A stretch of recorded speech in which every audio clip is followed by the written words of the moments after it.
Hello दोस्तों, आज के वीडियो में हम लोग डिस्कस करेंगे concept of a point object के बारे में। देखिए, पॉइंट ऑब्जेक्ट का कॉन्सेप्ट क्या होता है, या फिर अगर हम लोग जनरली सिर्फ पॉइंट ऑब्जेक्ट को समझना चाहें तो वो क्या होता है, वो सबसे पहले हम लोग देखते हैं। देखिए, if the position of an object changes by distances much greater than its own size in a reasonable duration of time.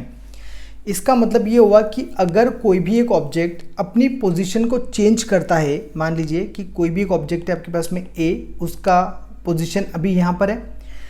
अगर वो अपनी पोजीशन को चेंज कर रहा है टाइम के रिस्पेक्ट में, जो कि एक रीजनेबल ड्यूरेशन होगा, मतलब रीजनेबल टाइम होगा, कम अमाउंट में बोल सकते हैं, या एक पर्टिकुलर टाइम होगा, उस टाइम के रिस्पेक्ट में वो अपनी पोजीशन में चेंज कर रहा है, और जो पोजीशन में चेंज कर रहा है वो पोजीशन उसकी खुद की साइज से काफ़ी ज़्यादा बड़ी है।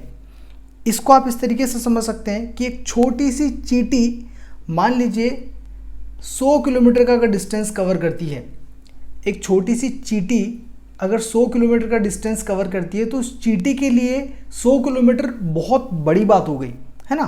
तो चींटी 100 किलोमीटर के कंपैरिजन में क्या हो गई, एक पॉइंट ऑब्जेक्ट हो गई। 100 किलोमीटर छोड़िए, अगर 10 किलोमीटर की बात करें तब भी क्या हो गया, चींटी अपने आप में एक पॉइंट ऑब्जेक्ट हो जाएगी, राइट। मतलब कि जो डिस्टेंस वो कवर कर रही है, उस डिस्टेंस के कंपैरिजन में उस चींटी का साइज काफ़ी ज़्यादा छोटा है ना। तो इस चीज़ को बोला जाता है पॉइंट ऑब्जेक्ट। अब आगे बढ़ते हैं। Then the object may be regarded as a point object. ये मैंने अभी आपको बताया था। जैसे एग्जाम्पल हम लोगों ने दे रखा है कि पहला है आपके पास में, earth can be regarded as a point object for studying its motion around the sun. इसका मतलब ये हुआ कि हम अर्थ तक को एक पॉइंट ऑब्जेक्ट कंसिडर कर सकते हैं, और किस सिचुएशन में हम उसको पॉइंट ऑब्जेक्ट कंसिडर करेंगे, जब अगर वो सन के अराउंड चक्कर लगा रही है ना। क्योंकि अर्थ क्या हो रही है कि सन के अराउंड कंटिन्यूसली चक्कर लगा रही है। जैसे इस डायग्राम के अंदर मैंने दिखा रखा है कि ये अपनी अर्थ है, ये वाली अपनी अर्थ है, और ये क्या कर रही है, सन के अराउंड चक्कर लगा रही है। तो ये जो डिस्टेंस है चक्कर लगाने वाला, इस डिस्टेंस के कंपैरिजन में अगर अर्थ का साइज देखा जाए तो अर्थ बहुत छोटी है ना। हमको पता है कि अर्थ बहुत ज़्यादा बड़ी है, क्योंकि अपने लिए तो अर्थ काफ़ी ज़्यादा बड़ी है। लेकिन अगर इस डिस्टेंस के कंपैरिजन में देखा जाए, जो डिस्टेंस अर्थ सन के चारों तरफ घूमने में तय करती है, उस डिस्टेंस के रेस्पेक्ट में अगर हम लोग देखें तो वो डिस्टेंस बहुत ज़्यादा बड़ा है, और उस डिस्टेंस के रेस्पेक्ट में अर्थ जो है काफ़ी छोटी है। इसी तरीके से अगर किसी दूसरे प्लेनेट की बात करें, जो कि अर्थ के जैसा ही कोई प्लेनेट और सन से काफ़ी ज़्यादा डिस्टेंस पर है, तो वो भी अगर चक्कर लगा रहा है तो वो भी क्या कर रहा है, वो भी अपने आप में एक पॉइंट ऑब्जेक्ट है, जब वो सन के अराउंड का जो डिस्टेंस है उसको कवर करता है तब।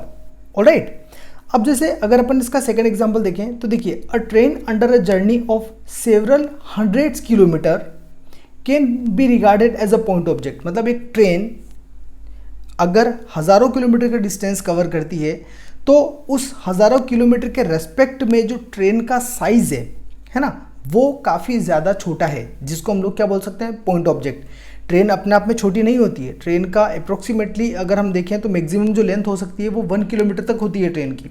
डिपेंड करता है ट्रेन टू ट्रेन। हो सकता है कोई छोटी हो 200 मीटर, 300 मीटर, 500 मीटर।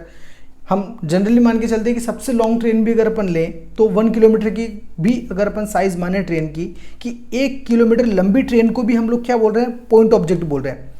किसके कंपैरिजन में, जितनी डिस्टेंस ट्रेन कवर कर रही है उस डिस्टेंस के कंपैरिजन में हम ट्रेन को एक पॉइंट ऑब्जेक्ट मान सकते हैं। जैसे कि अर्थ को हम लोगों ने माना था, किस कंपैरिजन में, जितनी डिस्टेंस अर्थ कवर कर रही है उस डिस्टेंस के कंपैरिजन में अगर हम अर्थ की स्टडी करें तो अर्थ क्या होगी, अपने आप में अर्थ को हम लोग as a point object consider कर सकते हैं। उसी तरीके से ये भी अपने पास में एक एग्जांपल है कि ट्रेन हो गया या बस भी हो गई। मान लीजिए बस है, बस अगर मान लो हज़ारों किलोमीटर का डिस्टेंस अगर कवर कर रही है तो बस भी अपने आप में क्या हो गई, एक पॉइंट ऑब्जेक्ट हो गई कंपेयर टू द डिस्टेंस। तो इस तरीके से हम लोग एक पॉइंट ऑब्जेक्ट का कॉन्सेप्ट समझते हैं। ऑलराइट, सो आज के वीडियो में इतना ही, बाकी हम लोग नेक्स्ट वीडियो में देखेंगे। Thanks for watching.